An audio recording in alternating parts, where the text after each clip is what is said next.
Hello, and welcome to another episode of the Developing Dads podcast.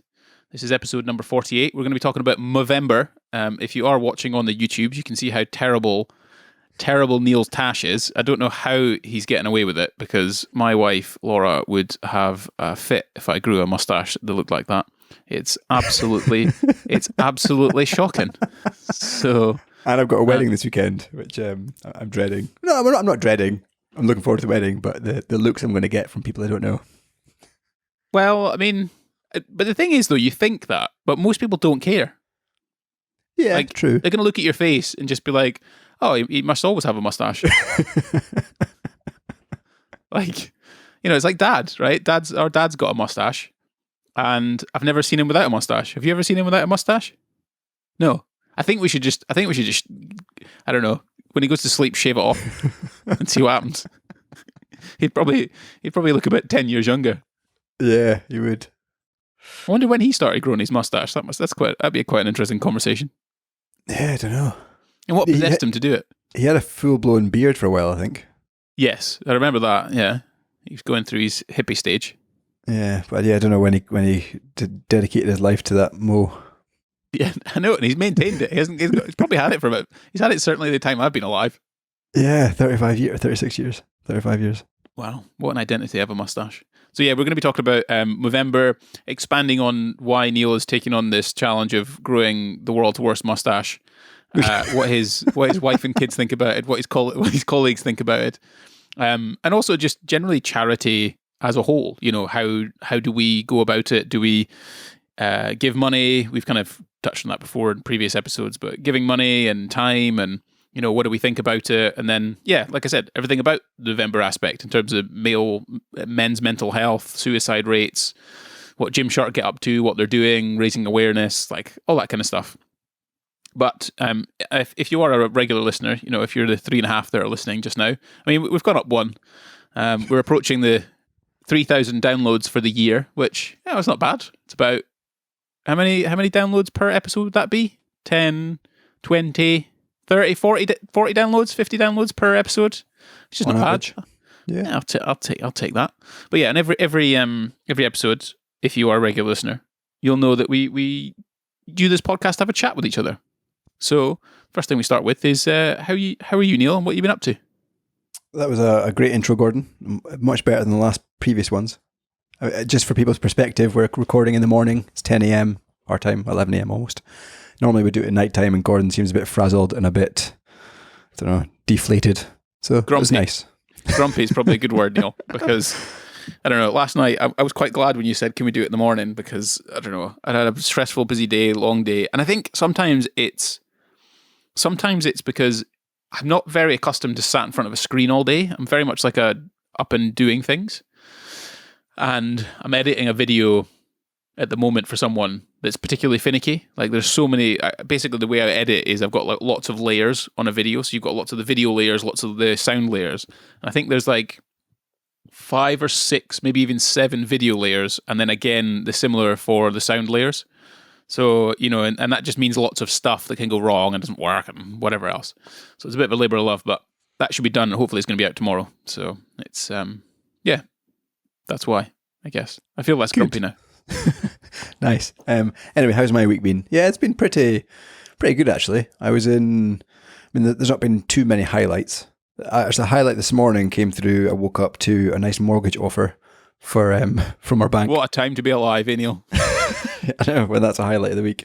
But yeah, so we're fixed. We've got a deal now that lasts 6 months. So when our mortgage comes to end sometime at the start of next year, we have an agreed rate. So now I don't have to panic about the news. I can kind of do some planning in terms of financials, and I now know what I'm paying for the next 5 years. We decided to fix for 5 years because it was a relatively good rate.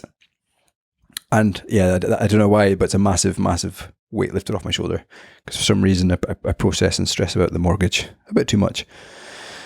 Another aspect of this week, which is a bit of a downer. So Rebecca, I don't know if I've told the podcast, but Rebecca's business is she ran a weaving bakery. I don't know what episode you can hear it on, but we went into a bit more detail. We actually recorded an episode in the coffee shop / bakery at one point, but unfortunately that's had to come to an end. various reasons, but one of the main ones is their electricity bill went from like £300 a month to over £1,000. And it's just, cost of oil, cost of flour. I mean, the cost of oil is kind of times 15 in terms of what they're paying. So yeah, everything's just gone crazy. It's not sustainable. So yeah, this week's been a bit of an emotional roller coaster for her, where she's now kind of entering a new chapter in terms of what she's going to be doing and looking at career options and all that kind of stuff, which is kind of, I guess, similar to what Laura might be going through as well, in terms of trying to find a job and that kind of thing. So yeah, it's been okay. There's been no major dramas. This weekend's going to be good. I'm way up to Mar Lodge, which I think is where you went for a wedding, isn't it? Is it Mar Lodge? No. No. No, Drunk Property. Okay, so yeah, Mar Lodge is a beautiful lodge in the Scottish Highlands where we're spending 3 days at a family wedding, which, yeah, our kids are really excited. I'm really excited, and it'll just be an awesome affair. Oh, so you're all going? We are, yeah. My word. What provisions have you taken with you to help you survive? Toys, snacks. Yeah, but like, there's going to be lots of kids there, lots of cousins, lots of uncles. Okay. So it's kind of a kid safe zone. I don't know. Like, we're in the stage with Olivia trying to, like, obviously she's socializing now, right? So I take her to soft play, and she's at nursery today, for example. But I don't feel less stressed when she's entertained by other people. Like, I feel probably a bit more stressed. Like, I'm just sat down rather than standing up chasing her, because I'm watching, like, is she behaving? Is she punching any kid in the face? You know, is she getting punched in the face? You know, but I guess I'll get over that at some point when they're a bit older and they can handle themselves, I guess. But yeah. And like, generally when you've got an older one like Isla, she'll come and tell us if the boys are in trouble, which is quite nice. Right. So you've got a snitch, is that what you're saying? Yeah. So yeah, like the week's also been prepping for the outfits for the kids and just making sure my kilt's okay, and Rebecca's got her dress sorted. So yeah, it's been a okay week. How about you, nice. Gordon? Are you still stressed? Are you still working 20 hours a day? No, the past 2 weeks have been a bit less. Still working, but I've definitely been home more. Like this week I haven't had a shoot, which on reflection has actually been quite nice because I still have editing to do. Like, I've still got plenty of work to be doing and invoices to be sending. So it's not like I'm not making money. It's just I'm doing it sat down somewhere in my pajamas, really, to be honest, rather than out and about.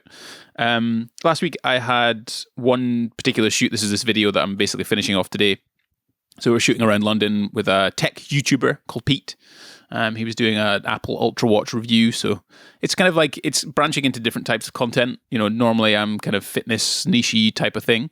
So it's quite nice to do that and thinking on my feet and come up with ideas and whatnot, which the ideas, they work, but then they just add layers to my workload, which is kind of interesting. But again, I guess I think I've always pursued the idea of like over-delivering, like under-promising to some extent and then over-delivering the best I can.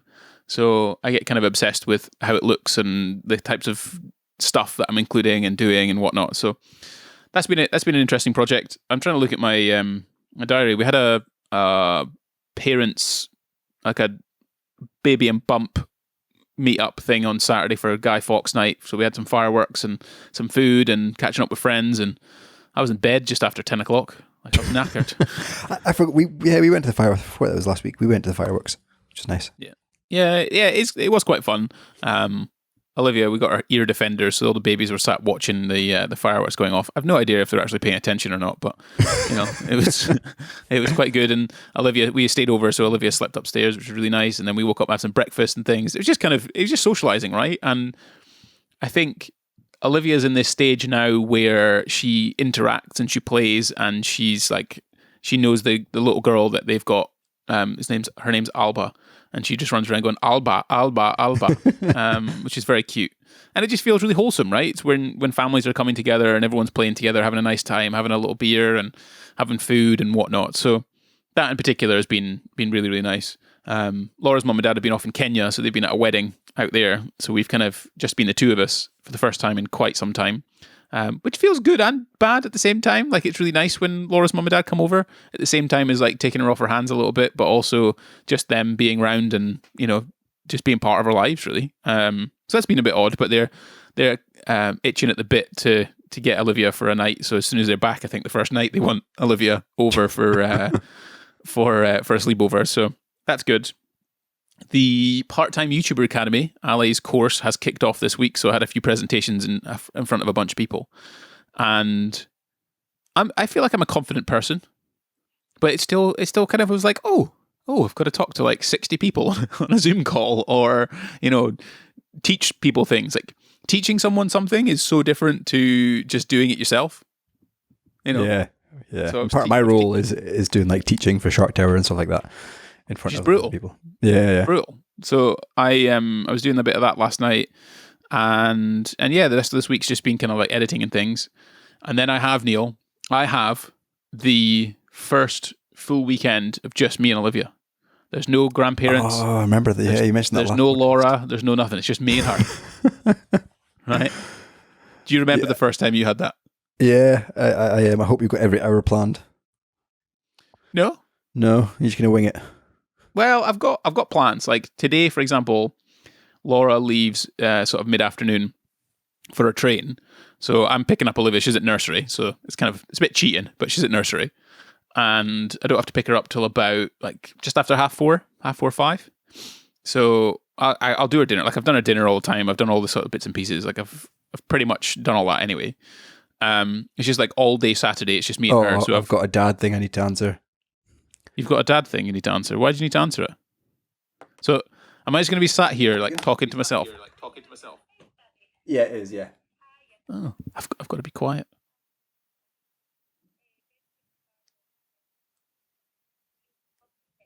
Okay. Yeah. Okay, no worries.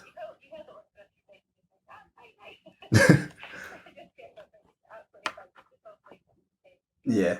No worries. Thanks for calling. Bye. That's proper dad life drama right there. Do you reckon we'll keep that in the podcast? Why not? Right.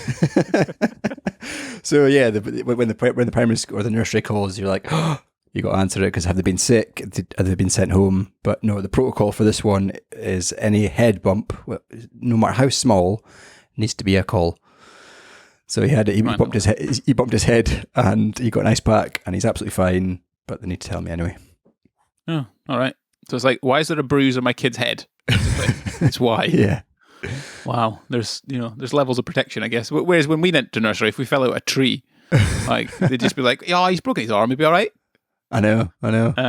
Yeah. So I've got I was asking you about, what do you remember your first day on your own, or your first weekend on your own? Do you remember?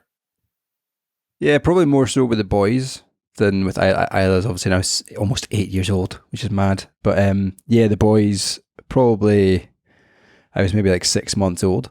Or no, they were about 6 months old, so pretty young. And yeah, just dreading it because the nights are horrendous, the bottles feeding and all that stuff.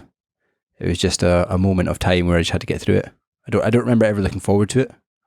Now Olivia is like a little person, so yeah, it is. It's kind of, for me, it's just I don't know how it's kind of happened, but it just has, right? Is that Laura's in charge, right? She takes the reins on pretty much most of the stuff that we do, and it would be like, why would she be away? We had maternity leave, which lasted for a year. She's been back at work sort of three months or so.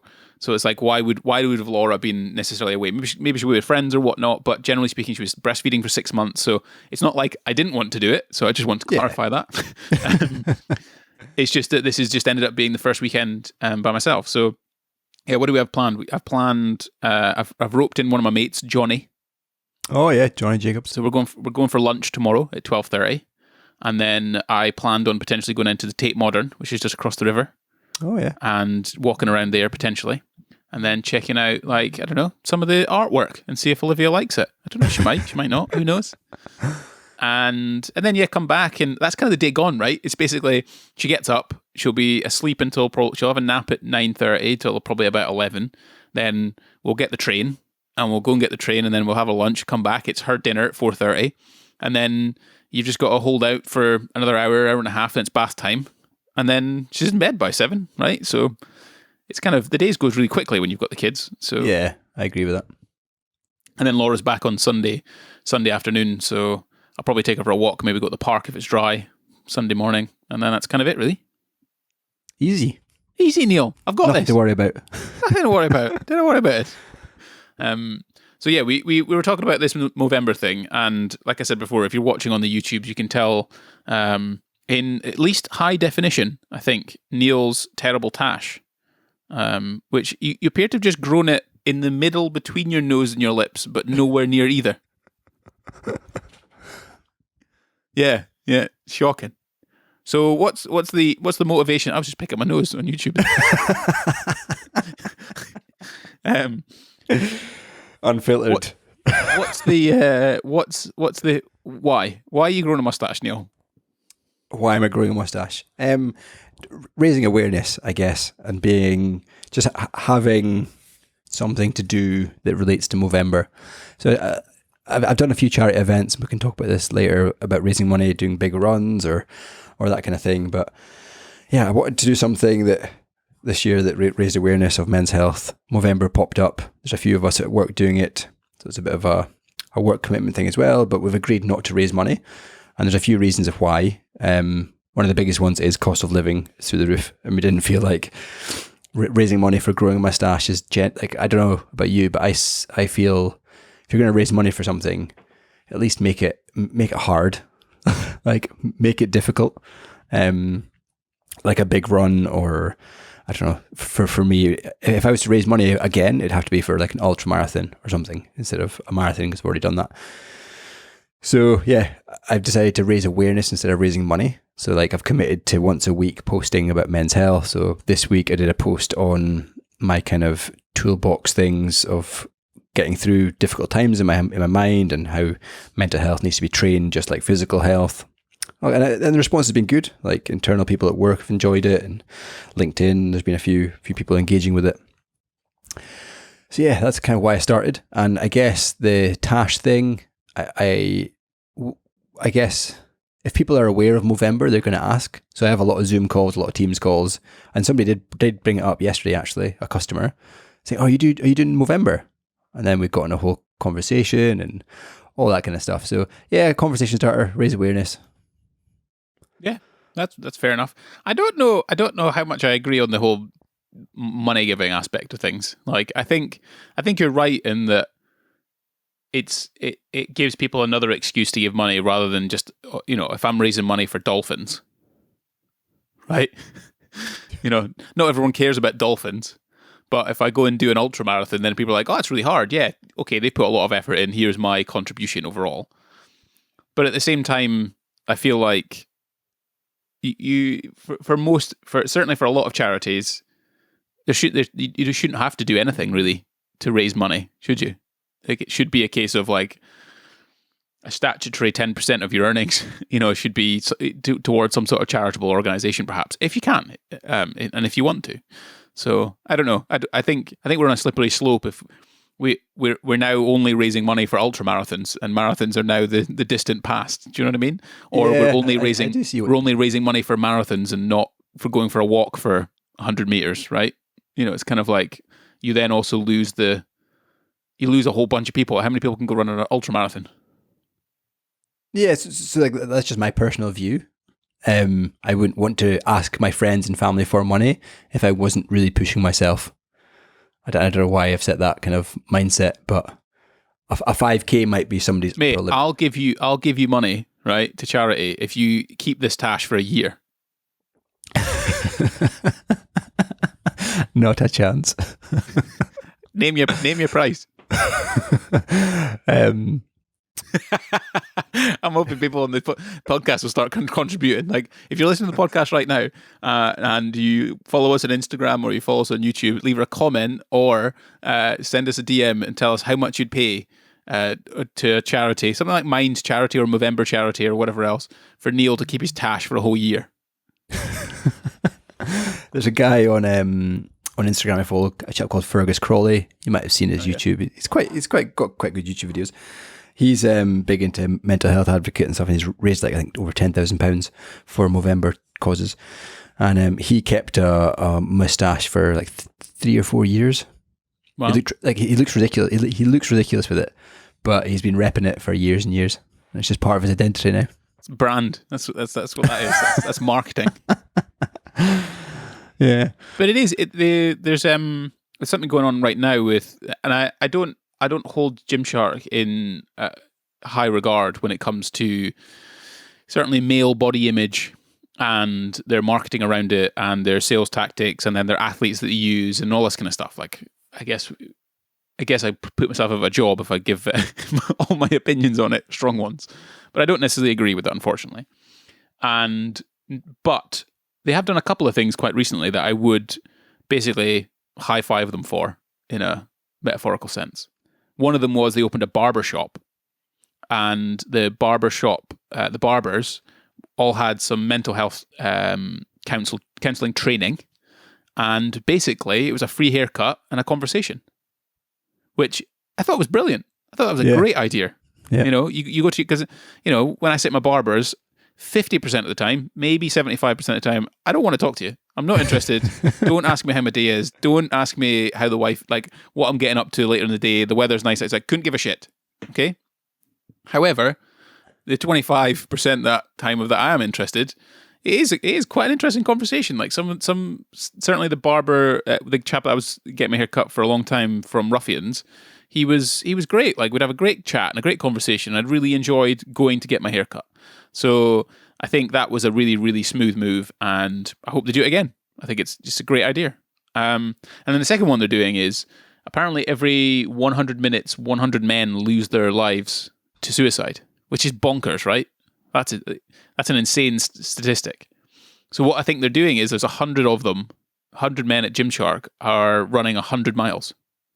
So from the Gymshark HQ right now, they're running from the HQ down to the Regent Street store. Yeah, and weighing 100 pounds on their back. Something like that, yeah. Yeah.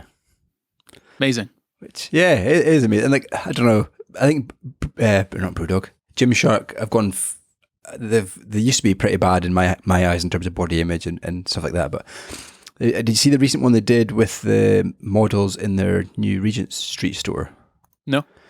So they basically got athletes, Gymshark athletes, from all sides, like people in wheelchairs, big powerlifters, aesthetic males and females, body scanned them, and then got their mannequins printed out, 3D printed. So the mannequins in their store are actually real people and real sizes, which I thought was just quite a nice, different thing to do. That is good. That is really good.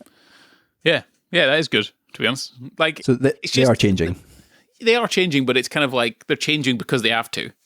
Like, it's marketing, you know, and it's not like they're going to totally scrap the, you know, the picture perfect model that they use, right? It's not like they're going to go down that route. They're just now realizing that there is maybe a backlash or a kickback on what they've been doing and how they've been doing things, you know. I don't think it would have been difficult for them to drug test all of their male athletes, right? Like, consistently. Like, they could have started doing that, and that wouldn't have been a bad thing. But yeah, no, hat tip to that, and I think that's a really good thing to be doing. And I've seen Movember all across, like, the Rugby World Cup as well. Like, that's been a big thing about men talking to each other and doing that kind of stuff. And it's just, I think it's just good to see. It's good to see that money is going into things like that, you know, whereas previously, I can't remember a time when it would have, really. Like, it wouldn't have gone into like male specific things because maybe it wasn't fashionable or it wasn't a good thing, or, you know, I don't know what you think. Yeah, I just thinking about when we grew up in our kind of mid to late teens, I don't remember ever hearing or thinking about mental health. Like, it just wasn't part of my vocabulary. It wasn't part of the school teachers or the school curriculum that I was in, or the college. Like, it just wasn't a thing. But now it seems very front of mind for anybody you speak to. Workplaces, the CEO of a company does a lot of mental health stuff. I don't know, it just seems everywhere. And I hope that we see for our kids and the next generation, is we see the kind of the rewards from that kind of communication, that kind of charity work and that kind of thing. Because, yeah, as you say, one male a minute will commit suicide somewhere in the world. And that's just mad. So hopefully, yeah, between Ben and Lewis, and if you ever have a boy, Gordon, that they grow up and they've got the toolbox to, because I think I mentioned in another podcast, like, my boys are in kind of preschool, it's called, and they're learning about breath work, meditation, mindfulness, and all that kind of thing at the age of 4.5, which I think is great. I'm curious about, usually what I think sometimes happens is we go down, we go from one extreme to another extreme to then settle in the middle. So one thing that I'm curious about is at what point does the constant and consistent requirement to ask myself if I'm happy, how is that playing positively or negatively within my productivity? Do you know what I mean? Like, I can definitely tell you that in my 20s, and this is being inspired from a reel I shared on Instagram, I think, which was from Jordan Peterson, where he was just like, in your 20s, push yourself beyond failure. Like, basically get to the point where you smash yourself into the ground and then pull it back a bit and find where you're at. And he's basically advocating that, how disciplined can you be? How hard working can you do? Can you do 12 hours, 8 hours, 6 hours, 14 hours, like constant, non-stop? How many days can you do that for? How many months? How many weeks? And, during the 20s, I never really sat down and went, am I happy necessarily? Perhaps I would have probably been more successful. Maybe I would have been happier. But I feel like there's maybe a point at which we're at where it's quite hard leaning in the space of, that area. You see what I mean? Like, see what I'm getting at? Like, and where is the bit where you're like, I'm going to be unhappy at some point or point in my life, and I'm just going to have to deal with it. I'm just going to have to get on with it, and I'm going to be tired. I'm going to be grumpy. I'm going to be depressed. I'm going to be like all these emotions.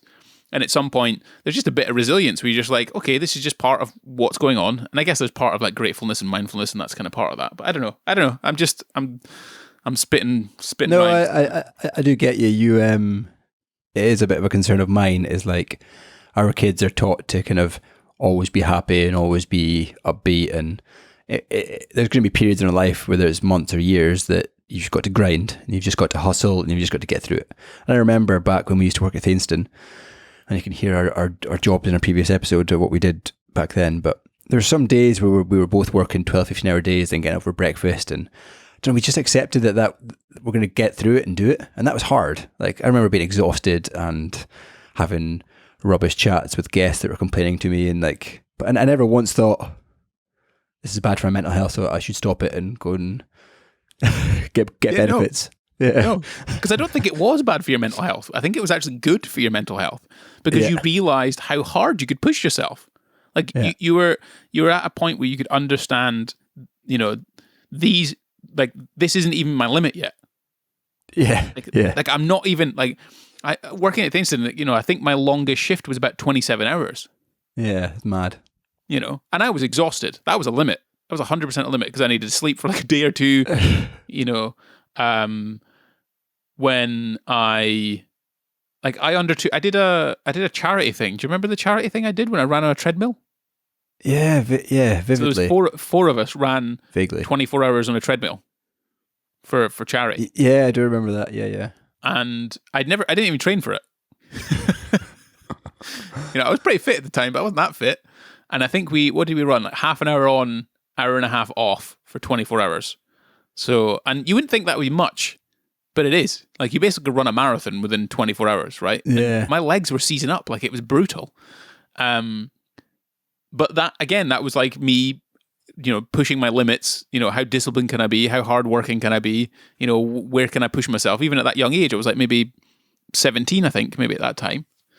And then even, working as a personal trainer, like, I'd sleep in the gym sometimes because it would just be easier between clients, because I'd finish late at night. The commute would be like an hour home or whatever else, and I was up at 4 anyway, so I might as well just sleep at the gym. It's things like that. Like, and then when I'm working, like, how disciplined can I be, and how hard working can I be? Like, be focused on something for a certain period of time. And I feel like that was good for my mental health, because it showed me what I was capable of. And I think it also, on reflection, makes me also think, I feel pretty, when, like, I think it makes me feel as though the life that I have now is actually pretty easy. which is it's a double-edged sword in a sense, because you're like, it shouldn't be this easy, right? But it is. Like, it's pretty easy. Like, it's not hard. Yeah, but because I think through I've moments. suffered. Yeah, I go through moments like that, and I think I'd love, and I don't know if that's even possible nowadays, but when we started working when I was like 13, 14 years old, washing dishes, and just like being around that environment of chefs working hard, and like the organization that took and the mentality that took, and working when you're really tired. I don't know, I think it's been a big part of defining who I am and how I look at work and how I look at life now. And yeah, I want to kind of try and encourage that for my kids, but I don't know if it's going to be possible. Yeah, realizing that no one's going to give you a handout, right? Yeah. When you talk about the chefs in the kitchen, they don't give a shit about you. Swearing, shouting at you. They don't care, right? They just want the job done, and you better do it. And if you don't, then they're going to let you know that. Yeah, so Bob from Pataudry. Oh, but he actually gave me some really, knowing him, he gave me, I wonder if he's still alive. He did give me a good piece of advice, which was, he saw me kind of just lingering around the kitchen, right, not doing anything. And he said, Gordon, I'm going to give you one piece of advice, okay? Look like you're doing something, okay? Right? There's always something to do, always, right? And you lingering around and me having to tell you what to do is not what I want in part of my job, okay? So, pick up a cloth, wipe a wall, right? It's just fair. Like, it's fair. If you just linger around, you aren't used to anybody. Yeah, yeah. But if you get yourself involved and you ask the question, can I help? Can I do something? It opens up incredible doors. Because you put yourself out there, you're brave enough to like stand there and go, okay, I want to learn something new potentially, or make a new connection, or just quite frankly help someone. And the basic laws of psychology are this reciprocal thing, right? If you help someone do something, they're going to want to then return that favor in some way. So yeah, that was a bloody good piece of advice from Chef Bob. Was his name Bob? Is that his name? I think it was Bob. But yeah, we've kind of gone off on a bit of a tangent. We need to bring it back to kind of giving, Movember, charity. So I from when the kids were a young age, I was young and stuff, I've always tried to encourage them to give things. So, for example, if we want to do a toy clear out, we'll suggest they pick toys to go to the charity shop and why they go to the charity shop, what the charity shop does. And that's kind of now part of their thinking. Like, Isla will come up to me and say, I don't really play with this anymore, can we give it to the charity shop? So that kind of mentality is really nice. And we also, I've mentioned before, but we sponsor a child in Africa through this monthly direct debit thing. And she sends letters every few months to Isla and us, like little drawings she's done at school, photos of her and her family and stuff. And that's just really nice. And Isla's now got a little bit of a connection to that person we're sponsoring. And she's aware what life, and we explain what life is like in Africa for these kind of kids. They don't get free education, they don't get much hot meals. So like putting that into perspective, and I think is important from a young age. So hopefully when they grow up, they'll be in that mindset of giving and mindset of looking after people from a charity point of view. So at what point do you think you'll encourage her to step outside the realm or step outside the comfort zone of just giving money and actually get her hands dirty? Yeah, good. Yeah, I don't know. Because I think there's definitely a difference between, there's definitely a difference between kind of observational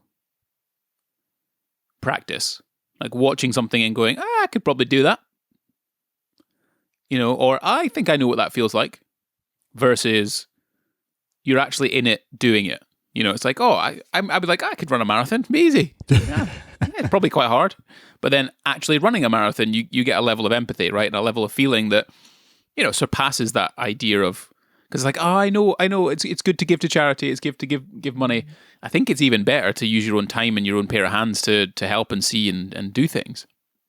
I remember when I went to South Africa back when I was 18, I grew up in a very white farmer-based rural lifestyle, right? Where we weren't necessarily rich, but we certainly had a TV and we had, central heating and we had a car and we went on a holiday and all those kind of things. Whereas in South Africa, they don't have you don't even have running water in some of these places, Or a Like toilet. they're living in, or a toilet, like they're literally living in Yeah. garden sheds and things, right? And they can't get a job and all that kind of stuff. And having gone there, I came back a very different person, you know. And yeah, I'm curious about, you know, when you'll encourage, I guess, her or the Yeah. boys to go off to experience it, I guess.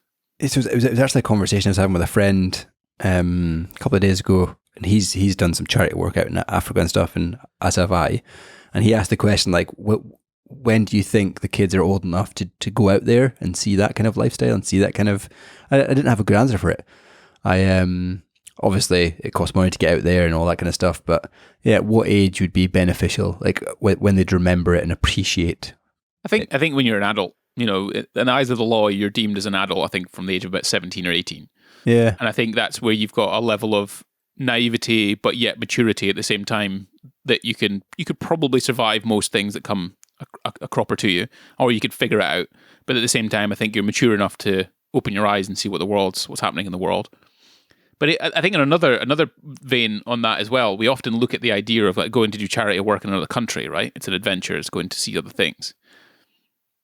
I'm curious about why we wouldn't necessarily then go and send our kids off to deprived areas of the UK, right?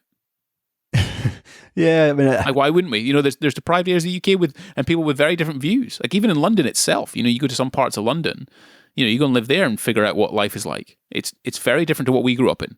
Very, very, very different. Yeah. I guess I'm just because I've lived it and done trips out to Africa to see the slums and stuff. I don't know. I can't imagine there's organised trips to go and see the Brixton. Yeah, the ghettos of London.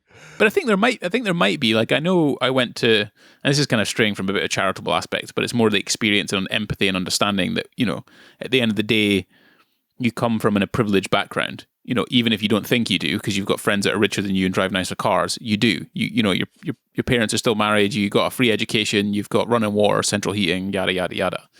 So, I think one of the things is that socialization, right? It's not just staying within your little clique or your village or your group or whatever it'll be, and actually going out to, I don't know, other parts of the world. Like, I think university is probably a big thing for a lot of people that do that. But then at the end of the day as well, that's a bunch of privileged people, right? They got free education, they've got an IQ, yada, yada. So, you know, I guess my question isn't just necessarily getting what point do you send Isla to realize these types of things.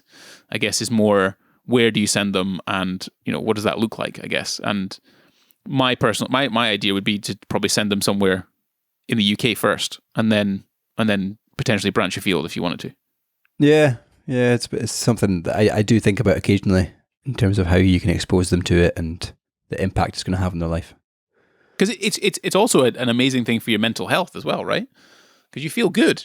That's basically like the best way to feel good about yourself is to give, you know, and to help and to help build someone up rather than buying your own stuff, right? And it gives you a new layer of perspective. Yeah, it does. Very much so. A much deeper layer, that's for sure. Definitely. So have you got any charity events or things that you want to do in the future? Giving or... Good question. Do I want to do anything? I think I'd like to do something each year that is, representative of charitable. This year, I think I mentioned it before, I did that wedding thing and just basically I got them to donate my fee to charity, which was very kind of them. And I think I'd probably do that. You know, I'd like to use my skill rather than give money. I'd like to use my skill to be able to facilitate them to grow. Like if a charity, for example, if there's anyone, 3.5 listeners here work for a charity and they fancy needing some pictures and some videos and things, you know, I'd happily donate my time to go and make them, a video or a YouTube video or a presentation video or, take pictures and things for their websites and whatnot. So I think that's what I want to do each year, is at least have one to two bigger projects that ultimately I donate my time to help people, spread their word, spread their message, you know, solve problems in the world. That'd be cool. Yeah, it's pretty good. I think for me, it is whenever I get my knee fixed, it's going to be the Ultra. So whether it's good, it'll be next year now. But yeah, I think my next charitable thing will be probably to some kind of cancer charity, leukemia or something. I want to run and raise money, because the marathon I did 3 or 4 years ago, I think I talked about it in a podcast, but I raised over £2,000. Wow. Which, yeah, just I don't know, it felt quite good. People were giving to a nice cause, because I'm kind of pushing myself to the limits of something I've never done before. And at the end of it, like I've achieved that marathon, and I've given lots of money to charity. So yeah, it was a double. Because there is that adage, right? It's like, do you get more pleasure from giving money to a charity or giving up your time? I did both, kind of, in a weird way. I gave up my time to run, to train, to get fit. Yeah. So then when you discuss the ultra marathon, right? Do you start with, I did it for charity? Like I did something for charity this weekend, or do you say I did an ultra marathon this weekend? Yeah, I mean, when I talk about the marathon, I've never said I did it for charity unless charity is brought up. I just say I've run an ultra marathon, or I've run a marathon. Yeah, and that's always quite a curious thing, and that's something that I'm curious about, like the motivations. I'm thinking out loud, and like the motivations of people to do things like that. Are they doing it because like running a marathon, for example, or doing a charitable thing? Like running a marathon or doing a challenge like that offers a level of like prestige and point to doing something for charity, when, I think charities probably could just do with the cash, to be honest. Like, yeah. Just have the cash rather than necessarily have to do something about it. Like, I'm curious about how that's built up over time. Like, why do we feel we need to go and do something that's like that to then ask people for money? Why can't we just say, I think this charity needs the money? Yeah, it's a weird mindset when you talk about it, and why have we got to that level of, why do we need to give for someone to suffer? Yeah. Like, yeah, why? Why can't we just literally, why can't you go up to someone in the street and say, I'm raising money for leukemia research? That's it. Yeah. I want to pay for some nurses for leukemia research. Oh, you're not running a marathon? No, just here, raising money.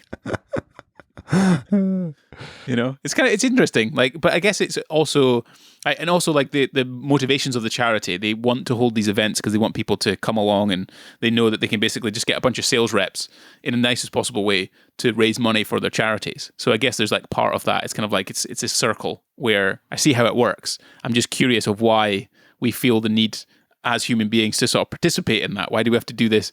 Which is kind of just a bit of a facade for really what is you want to give to charity. Or the slightly more different one where it's like, I want the accolade of running a marathon rather than actually, telling people I give to charity. Maybe we think people are a bit wank if they say they give to charity. Yeah. I'm charitable. I'm a philanthropist. It's like when you go to, or on a Just Giving page or something. I noticed now, there was one yesterday or 2 days ago that I was looking at, and you can filter by the biggest donor. I was like, that's a bit of a dickhead thing. Like, of course it is. It's all status games, right? Yeah. Why don't you be anonymous? Like, I'm usually anonymous, unless it's my mate. If I want my friend to know that I've given them charity, like, it's weird, isn't it? Well, I think so. We gave the wedding I'm going to the weekend. They've asked for no gifts and a donation to a charity, so we did that.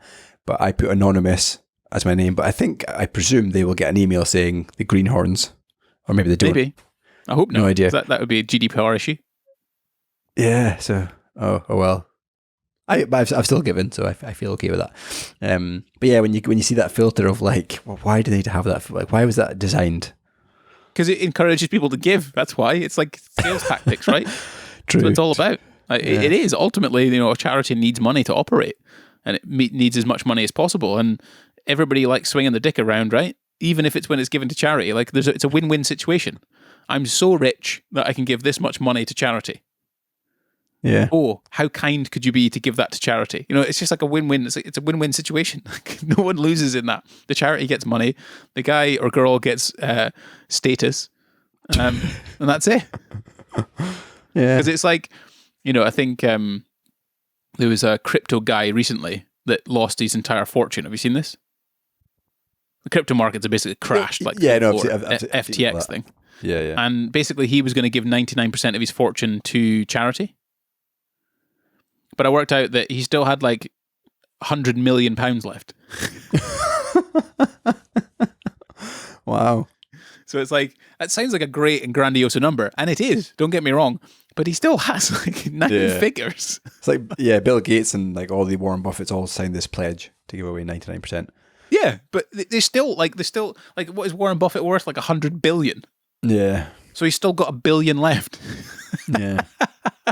Like, I mean, if he said 99.9%, then sure, I'd probably be like, that's something. But that's still 100 million still left over. Like, so it's a funny thing to end on, I guess.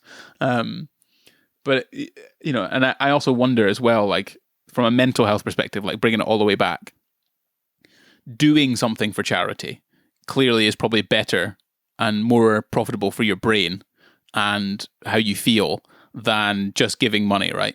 Because giving money isn't the same as giving love, I guess, and giving your time and what you're doing. So yeah, from a charitable perspective, I think doing something is clearly a cyclical thing that makes you feel good, you know, ultimately. Yeah, and as we mentioned, the whole perspective puts it into like even working in a soup kitchen or giving to the homeless or working in a food bank. Yeah, maybe I can see. I mean, Isla goes to brownies every week, and the brownies as a group that boys aren't allowed to go to. I just have to put that out there. Just they do some charity stuff, so I think she will get involved when time's right to do like food bank stuff and that kind of thing. Yeah. All right. Well, that has been episode number 48 of the Developing Dads podcast. Hopefully I don't get cancelled for anything I've said on this one. I don't think I have said anything egregious. Have I, Neil? No, you don't I think so? it's been good. All right, cool. Well, I've got at least one person in the room that supports me if I go to jail. We are on all platforms as per usual. You're probably listening to this on Spotify. Like 50% of people listen to podcasts on Spotify. The rest is Apple Podcasts, and the rest basically don't listen to anything else. Like, who listens to podcasts on Google Podcasts? Anyway, if you do, drop us a comment. Drop us a comment or a review. You can find us on Instagram. Neil had started posting reels, but has now slowed down to his previous record of none. But if you want to follow us on there, it's Developing Dads. And we are also on YouTube. We upload these as a video thing. So if you prefer to not just have us in your ears, but also have us in your eyeballs, then by all means, any 3.5 listeners can jump on there and say hello. Any pearls of wisdom to pass on, Neil, from today? None whatsoever. I'm pretty sure I wrote down one the other day, actually, which I think I might have somewhere close by. I don't know. It was a quote, actually. It's got nothing to do with absolutely nothing to do with mental health or charity. But I was listening to a podcast and the chap said, if you want to not look at the price tags, then you've got to be able to work without looking at the clock. Oh. That was pretty good. Yeah. No? Yeah. Is that what you do? Nah, I've still got to look at the price tags, Neil. I've got a driveway and new render to pay for now. Anyway, thanks for listening. All right. Cheers.